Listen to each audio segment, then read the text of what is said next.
જય શ્રી રામ મિત્રો. ઓમ નમઃ શિવાય. જય શ્રી કૃષ્ણ કનૈયા. જય ગણપતિ બાપા. મિત્રો, સ્વાગત છે તમારું મારી યુટ્યુબ ચેનલ સનાતન ભક્તિમાં. મિત્રો, ફાગણ શુક્લ પક્ષની નવમીની તિથિ એટલે ભગવાન શ્રી રામના જન્મનો દિવસ. મિત્રો, આ દિવસે રામનવમીનો પવિત્ર તહેવાર ઉજવવામાં આવે છે. રામ ભક્તો આ દિવસે ભગવાન શ્રી રામની પૂજા અર્ચના કરી રામનવમીનું વ્રત રાખે છે. મિત્રો, તો આપને આજના વિડીયોમાં રામ જન્મની રામનવમીની તિથિની કઈ રીતે ઉજવણી કરવી, 2025માં રામનવમી ક્યારે છે, તેનું શુભ મુહૂર્ત શું છે, તેની પૂજા વિધિ કેમ કરવી અને 2025માં રામનવમીના ગ્રહણો પર શુભ સંયોગ થઈ રહ્યો છે તે અને રામનવમીના પૂજા મંત્ર તથા રામનવમીના દિવસે શેનું દાન કરવાથી ભક્તોને લાભ થાય છે તેની વાત આજના વિડીયોમાં કરીશું અને ભગવાન શ્રી રામની જન્મકથા સાંભળીશું. જય શ્રી રામ. હિન્દુ ધર્મમાં રામનવમીનું વિશેષ મહત્વ છે, જે દર વર્ષે ચૈત્ર સુદ નવમીના દિવસે ઉજવવામાં આવે છે. રામનવમીને ભગવાન રામની જન્મ જયંતિ તરીકે ઉજવવામાં આવે છે. એવું માનવામાં આવે છે કે આ દિવસે ભગવાન શ્રી રામની પૂજા કરવાથી જીવનમાં સુખ અને સમૃદ્ધિ આવે છે અને તમામ મુશ્કેલીઓથી છુટકારો મળે છે. સાથે જ આ દિવસે દેવી દુર્ગાના 9મા રૂપ સિદ્ધિદાત્રીની પણ પૂજા કરવામાં આવે છે. રામ ભક્તો આ પવિત્ર દિવસે વ્રત રાખે છે અને વિધિપૂર્વક મર્યાદા પુરુષોત્તમ ભગવાન શ્રી રામની પૂજા કરે છે. આવી સ્થિતિમાં ચાલો આપણે જાણીએ રામનવમીની તારીખ, શુભ સમય, પૂજા વિધિ, જન્મકથા અને તેના મહત્વ વિશે. મિત્રો, રામનવમી 2025માં ક્યારે ઉજવવામાં આવશે? તો પંચાંગ મુજબ ચૈત્ર સુદ નવમી તિથિ 5 એપ્રિલ 2025ના રોજ સાંજે 7:26 શરૂ થશે અને 6 એપ્રિલ 2025ના રોજ સાંજે 7:22 સમાપ્ત થશે. હિન્દુ ધર્મમાં ઉદય તિથિને વિશેષ મહત્વ આપવામાં આવ્યું છે. તેથી આ વર્ષે રામનવમી 6 એપ્રિલ 2025 રવિવારના રોજ ઉજવવામાં આવશે. આ દિવસે મંદિરોમાં વિશેષ પૂજા કરવામાં આવે છે અને રામ જન્મભૂમિ અયોધ્યામાં ભવ્ય ઉજવણી કરવામાં આવે છે. રામનવમી 2025ના શુભ મુહૂર્ત જોઈએ તો પંચાંગ મુજબ રામનવમીના દિવસે પૂજા કરવાનો સૌથી શુભ સમય સવારે 11:08 થી 1:39 સુધીનો રહેશે. ભગવાન શ્રી રામના જન્મનો વિશેષ સમય બપોરે 12:24 થી માનવામાં આવે છે. આ સમય દરમિયાન ભગવાન શ્રી રામની પૂજા કરવી અને રામાયણનો પાઠ કરવો ખૂબ જ શુભ માનવામાં આવે છે. રામનવમીની પૂજા વિધિ જોઈએ તો રામનવમીના દિવસે સવારે વહેલા ઉઠીને સ્નાન કરી સ્વચ્છ વસ્ત્રો ધારણ કરવા, ગંગાજળથી પૂજા સ્થળને શુદ્ધ કરો અને ભગવાન શ્રી રામની મૂર્તિ અથવા ચિત્ર સ્થાપિત કરો. આ પછી દીવો પ્રગટાવો અને ભગવાન શ્રી રામનું આહ્વાન કરો. પૂજામાં ફળ, ફૂલ, અક્ષત, ચંદન, તુલસીના પાન અને પંચામૃત અર્પણ કરો. ભગવાન શ્રી રામની સાથે માતા સીતા, લક્ષ્મણ અને હનુમાનજીની પૂજા કરો. રામ ચાલીસા અને રામ સ્તુતિનો પાઠ કરો અને અંતે આરતી કરી પ્રસાદનું વિતરણ કરો. એવું માનવામાં આવે છે કે આ દિવસે ઉપવાસ કરવાથી વિશેષ ફળ મળે છે અને જીવનની તમામ પરેશાનીઓ દૂર થાય છે. હવે મિત્રો, રામનવમી 2025નું મહત્ત્વ જોઈએ તો રામનવમી માત્ર એક તહેવાર જ નહીં, પરંતુ ધર્મ અને આસ્થાનું પ્રતીક પણ છે. આ દિવસે ભગવાન શ્રી રામના જીવનમાં પ્રેરણા લઈને સત્ય, સદાચાર અને ન્યાયના માર્ગ પર ચાલવાનો સંકલ્પ લેવામાં આવે છે. માન્યતા છે કે આ દિવસે ભગવાન શ્રી રામની પૂજા કરવાથી ઘરમાં સુખ શાંતિ આવે છે અને નકારાત્મક ઉર્જા દૂર થાય છે. આ સિવાય આ દિવસે રામના કાઢવામાં આવે છે અને રામ ભક્તો આ તહેવારને ધામધૂમથી ઉજવે છે. મિત્રો, હવે આપણે રામનવમી પર ગ્રહોનો શુભ સંયોગ જોઈએ તો આ વખતે રામનવમીના દિવસે રવિ પુષ્ય યોગ, સર્વાર્થ સિદ્ધિ યોગ અને રવિ યોગ દિવસભર રહેશે. આવી સ્થિતિમાં તમે આ દિવસે કોઈ પણ સમયે પૂજા અને અન્ય શુભ કાર્યો કરી શકો છો. આ દિવસે લોકો નવા વ્યવસાયનું ઉદ્ઘાટન કરવું અને ઘરમાં પ્રવેશ કરવો ખૂબ જ શુભ માને છે. આ દિવસને શુભ કાર્ય કરવા માટે ખૂબ જ અકલ્પ્ય સમય માનવામાં આવે છે. મિત્રો, હવે આપણે રામનવમી કેવી રીતે ઉજવવામાં આવે છે તે જોઈએ. રામનવમી પર ભક્તો રામાયણનો પાઠ કરે છે, રામ દરબારમાં પૂજા કરે છે, બપોરે રામલલાનો અભિષેક થાય છે, રામ રક્ષા સ્ત્રોત પણ વાંચવામાં આવે છે, ભગવાન રામની મૂર્તિ પારણામાં ઝુલાવવામાં આવે છે. ઘણી જગ્યાએ ભજન અને કીર્તનનું પણ આયોજન કરવામાં આવે છે. ભગવાન રામની મૂર્તિને ફૂલો અને માળાથી શણગારીને સ્થાપિત કરવામાં આવે છે. મિત્રો, હવે આપણે રામનવમી માટેના અમુક પૂજા મંત્ર જોઈએ.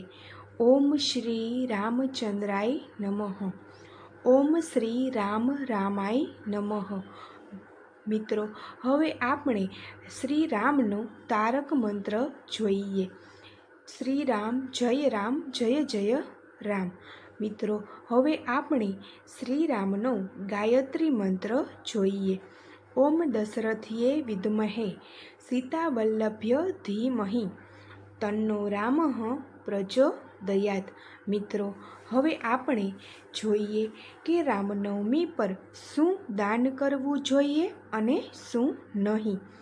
એવી માન્યતા છે કે ક્યારેય પણ ધનવાન વ્યક્તિને પાત્રનું દાન ન કરવું જોઈએ, કારણ કે ધનવાન વ્યક્તિ તમારા દ્વારા આપવામાં આવેલા પાત્રનો ઉપયોગ નહીં કરે, જેના કારણે આ શુભ દિવસનું કોઈ ફળ નહીં મળે.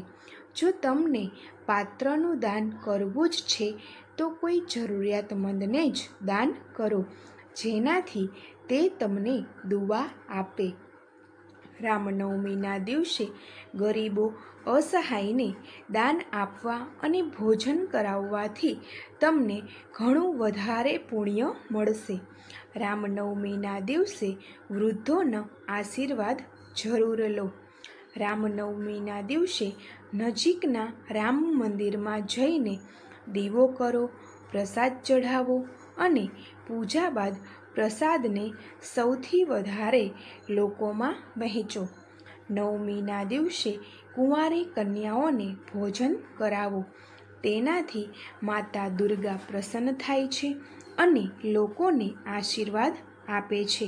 તહેવાર પર ક્યારેય પણ ધાર્મિક પુસ્તકોનું દાન એવા વ્યક્તિને ન કરો જેને ધર્મમાં કોઈ રુચિ ન હોય. એવું કરવાથી તમને પુણ્ય ફળ નહીં મળે. હિન્દુ ધર્મમાં ભોજનનું દાન સર્વશ્રેષ્ઠ માનવામાં આવે છે. કોઈ ભૂખ્યા કે જરૂરિયાતમંદને ભોજન કરાવવાથી ભગવાન પ્રસન્ન થાય છે. જો કે આ વખતનું ખાસ ધ્યાન રાખો કે તમે એઠું કે વાસી ભોજન ક્યારેય પણ દાનમાં ન આપો.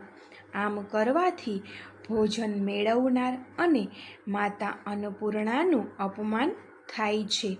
તો ચાલો મિત્રો, આવો આ શુભ અવસર પર આપણે અવધ બિહારી ભગવાન રામચંદ્રની કથા જાણીએ, જેમને મર્યાદા પુરુષોત્તમ કહેવામાં આવે છે. મિત્રો, ભગવાન રામનો જન્મ અયોધ્યાના રાજા દશરથને ત્યાં થયો હતો. તેઓ તેમની પ્રથમ પત્ની કૌશલ્યાના એકમાત્ર સંતાન હતા. એવું કહેવાય છે કે રાવણના શ્રાપને કારણે રાજા દશરથ સંતાન પ્રાપ્તિ કરી શક્યા ન હતા. ત્યાર પછી તેમણે ગુરુ વશિષ્ઠની સલાહ લઈને વિશેષ અનુષ્ઠાન કર્યું. શ્રીંગી ઋષિના બલિદાન પછી અગ્નિમાંથી પ્રગટ થયેલા દેવી પુરુષે દશરથની 3 પત્નીઓને ખીર આપી અને આ પ્રસાદ ચાખ્યા પછી તેમને 4 પુત્રો થયા, જેમાંથી રામ સૌથી મોટા હતા. ભગવાન રામનો જન્મ કઈ તારીખે અને કઈ સાલમાં થયો હતો, આ વિશે કોઈ સત્તાવાર અને સ્પષ્ટ માહિતી નથી, પરંતુ તે સ્પષ્ટ છે કે તેમનો જન્મ ચૈત્ર મહિનાના શુક્લ પક્ષની 9મી તારીખે બપોરે થયો હતો. આ તારીખ હવે રામનવમી તરીકે ઉજવવામાં આવે છે. એવું પણ માનવામાં આવે છે કે જ્યાં રામ મંદિરનું ઉદ્ઘાટન થયું તે જ જગ્યા શ્રીરામનો જન્મ થયો હતો. ગોસ્વામી તુલસીદાસના શ્રી રામચરિતમાનસના બાલકાંડમાં ઉલ્લેખ છે કે જ્યારે રામનો જન્મ થયો ત્યારે બધી તિથિઓ દુઃખી થઈ ગઈ. તેમની તિથિએ રામનો જન્મ કેમ ન થયો એને તેમને દુઃખ હતું. તેમનો જન્મ 23મા ચતુર્યુગના ત્રેતાયુગમાં વૈવસ્વત મન્વંતરમાં થયો હતો. તેમનો જન્મ અભિજીત મુહૂર્તમાં થયો હતો. તે સમયે ન તો બહુ ઠંડી હતી કે ન તો બહુ સૂર્યપ્રકાશ. એ ક્ષણ સમગ્ર વિશ્વને શાંતિ આપનારી હતી. ચારે બાજુ ઠંડી અને સુગંધિત પવન ફૂંકાઈ રહ્યો હતો. જંગલો પણ ખીલ્યા હતા અને બધી નદીઓ અમૃતની જેમ વહેતી હતી. શ્રીરામ ભગવાન વિષ્ણુના 7મા અવતાર હતા. આ જ કારણ છે કે પૃથ્વી પર દુષ્ટતા અને અત્યાચારનો નાશ કરવા માટે તેઓ કૌશલ્યાને નારાયણના રૂપમાં પ્રથમ જન્મ્યા હતા. તે સમયે તેના 4 હાથ અને તેનું આખું શરીર પીળા વસ્ત્રોમાં દેખાતું હતું. તે દરમિયાન તે હળવાશથી હસતા હતા. તેમનું રૂપ જોઈને કૌશલ્યાએ પ્રાર્થના કરી અને કહ્યું, હે ભગવાન, હું તમને બાળકના રૂપમાં જોઈતી હતી. કૃપા કરીને તે રૂપમાં આવો. આ વિનંતી પછી ભગવાન બાળકના રૂપમાં આવ્યા અને જોરથી રડવા લાગ્યા. રડ્યા પછી જ્યારે આ સમાચાર દશરથ સુધી પહોંચ્યા ત્યારે તેમણે બ્રહ્માનંદ એટલે ખૂબ પ્રસન્ન થઈ બ્રહ્માનંદ પ્રાપ્ત કર્યું. ગુરુ વશિષ્ઠે તેનું નામ રાખ્યું હતું રામ. વિવસન ગોત્ર એ શ્રીરામનું નામ હતું, જે ઈક્ષ્વાકુ કુળના રઘુવંશ અને સૂર્યવંશના હતા. તેમને રામ નામ તેમના પિતાના ગુરુ વશિષ્ઠ પરથી પડ્યું હતું. રામચરિતમાનસમાં પણ તેનો ઉલ્લેખ છે. આ નામ આપતા ગુરુ વશિષ્ઠે કહ્યું હતું કે જે આનંદનો સાગર છે, જે સુખની રાશિ છે, જેનો એક કણ 3 લોકને સુખી કરે છે, જે જગતને આનંદ આપનાર છે અને જેઓનું ધામ છે સુખ, તેનું નામ રામ છે. મિત્રો, ભગવાન રામનું બાળપણ કેવું હતું? તો જ્યારે શ્રી રામ નાના હતા ત્યારે તેઓ થંભ વડે ચાલતા હતા. કાદવમાં રમતી વખતે તે પોતાની જાતને ગંદુ કરી લેતા હતા, પરંતુ પ્રેમ અને સ્નેહને કારણે તેના પિતા અને સમ્રાટ દશરથ હજુ પણ તેને ગળે લગાવીને તેની સાથે રમતા હતા. રામ જ્યારે થોડા મોટા થયા ત્યારે તેઓ શિસ્તબદ્ધ રહેવા લાગ્યા. તે પહેલાં જ તો અને માતા પિતા અને ગુરુના ચરણ સ્પર્શ કર્યા પછી તેમને વંદન કરતા.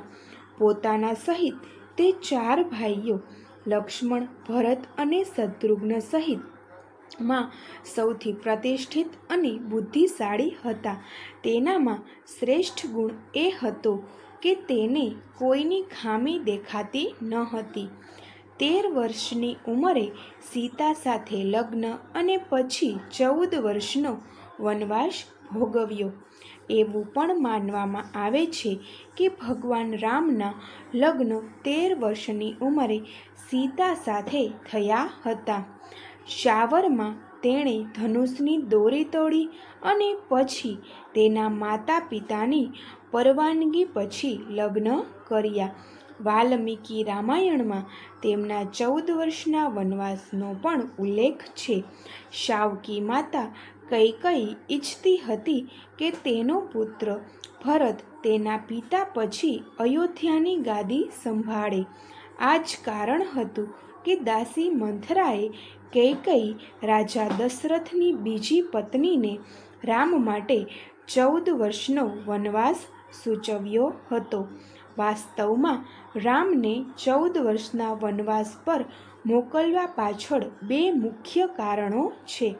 પહેલો તર્ક હતો તે સમયના શાહી નિયમો અનુસાર જો રાજા 14 વર્ષ સુધી ગાદીથી દૂર રહે તો તે હંમેશા માટે તેનો અધિકાર ગુમાવી દેશે.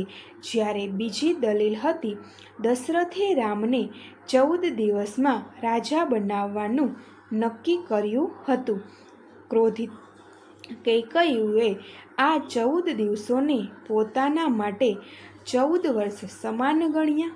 આવી સ્થિતિમાં તેમણે 14 દિવસના બદલામાં રામ માટે 14 વર્ષના વનવાસની માગણી કરી હતી.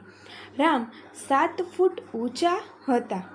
વનવાસ દરમિયાન રામજીએ અનેક ઋષિઓ પાસેથી શિક્ષણ અને જ્ઞાન લીધું હતું, કારણ કે આ સમયગાળા દરમિયાન તેઓને કોઈપણ ગામમાં કે સ્થળે રહેવાની અને જંગલમાં રહેવાની મંજૂરી ન હતી. આવી સ્થિતિમાં તે દેશના જુદા જુદા ભાગોમાં ફરતા રહ્યા. નારાયણનો અવતાર હોવાને કારણે તેઓ શ્યામ રંગના હતા.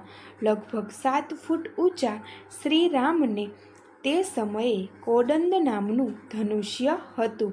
આ તેમનું મુખ્ય હથિયાર હતું, જેનો ઉપયોગ તે ધર્મની રક્ષા માટે કરતા હતા. 14 વર્ષનો વનવાસ પૂરો કર્યા પછી રામ સૌ પ્રથમ કૈકેયીને મળ્યા અને પછી ભગવાનને તેના માટે માત્ર દયા આવી. કૈકેયીના કારણે 14 વર્ષ વનમાં વિતાવવા પડ્યા ત્યારે રામને જરા પણ દુઃખ ન હતું. વનવાસમાંથી અયોધ્યા પાછા ફરતા બધા રાજદરબારમાં રામ અને સીતાને ભેટ આપતા હતા. વિભીષણે સીતાને રત્નજડિત હાર રાવણ તરફથી ભેટમાં આપ્યો. હનુમાનને આ હાર માતા સીતા તરફથી ભેટ તરીકે મળ્યો હતો, જેને પવનપુત્રએ તોડી નાખ્યો અને દરેક મોતી પોતાના દાંત વડે કરડવા લાગ્યો. જ્યારે તેમને પૂછવામાં આવ્યું ત્યારે તેણે કહ્યું, હું આ મોતી તોડીને જોવા માંગતો હતો કે તેમાં મારા રામ અને સીતા વસે છે કે નહીં. મને તેમાં તે મળ્યા નથી, તેથી મેં તેને કાંકરા અને પથ્થરો સમજીને તોડી નાખ્યા. પાછળથી વિભીષણ અને લક્ષ્મણ સહિત ઘણા લોકોએ મારુતિનંદનને પૂછ્યું, તમારા શરીરમાં ક્યાંય રામ અને સીતા નથી, શું તમે તેને છોડી દેશો? આના પર બજરંગબલીએ પોતાની છાતી ફાડીને સાબિત કરી દીધું કે રામ અને સીતા તેમના હૃદયમાં વસે છે. આ જોઈને રામ ખૂબ ખુશ થયા. તેણે હનુમાનને કહ્યું, મારી પાસે આપવા માટે કોઈ ભેટ નથી. આવી સ્થિતિમાં હું મારી જાતને ભેટ આપી રહ્યો છું. એવું માનવામાં આવે છે કે રામનો રાજ્યાભિષેક લંકાથી પરત ફર્યા પછી થયો હતો. ત્યારબાદ ગુરુ વસિષ્ઠે તેમનો રાજ્યાભિષેક કર્યો અને આ પછી તેમણે લગભગ 11,000 વર્ષ સુધી શાસન કર્યું. બાદમાં તેમણે સરયૂ નદીમાં જળ સમાધિ લીધી. જો કે એવું પણ કહેવાય છે કે હનુમાનજી આ ઘટનાને રોકી શક્યા હોત, પરંતુ ત્યારે શ્રીરામને તેમને કંઈક મેળવવા માટે ક્યાંક મોકલ્યા હતા અને તે દરમિયાન તેમણે પોતાનો દેહ છોડી દીધો હતો. મિત્રો, દયા, સત્ય, સદ્ગુણ, ગૌરવ, કરુણા, ધર્મ અને સેવા આ સદ્ગુણોને કારણે રામ તે મર્યાદા પુરુષોત્તમ કહેવાયા. મિત્રો, તમે પણ રામનવમીના દિવસે આ રામકથા સાંભળો અને રામનવમીના દિવસે વ્રત કરો અને વ્રત વિધિ વિધાનથી પૂજા કરો અને રામની કથા સાંભળી, રામના મંત્રો વાંચી, રામ નામનું નામ લો અને જેથી તમારી બધી મનોકામનાઓ ભગવાન રામ જરૂર પૂર્ણ કરશે. જય શ્રી રામ. મિત્રો, તમને મારો આ વિડીયો પસંદ પડ્યો હોય તો લાઈક કરજો, શેર કરજો અને ચેનલને જરૂરથી સબસ્ક્રાઈબ કરજો. ઓમ નમઃ શિવાય. જય શ્રી કૃષ્ણ કનૈયા. જય ગણપતિ બપ્પા.